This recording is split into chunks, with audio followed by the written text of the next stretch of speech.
پاکستان میں تیزی سے بڑھتی ہوئی آبادی ایک بڑا چیلنج بن چکی ہے، جس سے وسائل کم اور مسائل بڑھتے جا رہے ہیں۔ شہریوں میں تعلیم کے فروغ اور سوشل میڈیا پر مؤثر آگاہی مہمات کے ذریعے اس مسئلے کو کنٹرول کیا جا سکتا ہے۔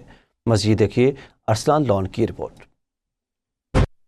ملک میں آبادی کی شرح میں مسلسل اضافہ وسائل پر دباؤ بڑھا رہا ہے۔ تعلیم کی کمی اور آگاہی کا فقدان اس مسئلے کی بڑی وجوہات میں شامل ہیں۔ اسکول اور کالج کی سطح پر آبادی بڑھنے کے نقصانات سے متعلق شعور دیا جائے اور سوشل میڈیا کا مثبت استعمال کیا جائے تو لوگوں کے رویوں میں تبدیلی لائی جا سکتی ہے۔ خاص طور پر سوشل میڈیا کے ذریعے دیہی علاقوں تک بھی یہ پیغام پہنچایا جا سکتا ہے۔ پاپولیشن جو ہے that is not just a number, it is quality of life, resources, infrastructure اور سسٹینیبلٹی، یہ ساری چیزیں اس کا پارٹ ہیں۔ آج کل لوگ سوشل میڈیا کا یوز بہت زیادہ کرتے ہیں، تو سوشل میڈیا کے تھرو جو میسیجز جائیں گے وہ اور بھی زیادہ امپیکٹفل ہوں گے۔ کیمپینز چلائی جا سکتی ہیں سوشل میڈیا کے اوپر، door to door, if you can do a polio thing then you can do anything. والدین کو بھی ذمہ وار ہونا چاہیے، پیرنٹس کو تھوڑا کہ اپنے بچوں کو ایجوکیٹ کریں۔ ماہرین کے مطابق تعلیم کو عام کرنے سے آبادی کے بڑھتے ہوئے مسئلے پر قابو پایا جا سکتا ہے۔ حکومت اور مختلف ادارے سوشل میڈیا پلیٹ فارمز کے ذریعے آگاہی مہمات تو چلاتے رہے ہیں، لیکن مطلوبہ اہداف کو عبور کرنے میں اب بھی مشکلات کا سامنا ہے۔ ماہرین کا کہنا ہے کہ تعلیمی نظام میں بہتری وقت کی اہم ضرورت ہے۔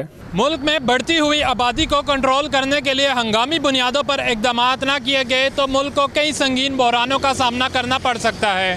کیمرہ مین ابن امین کے ساتھ ارسلان لون، ایم نیوز، راولپنڈی۔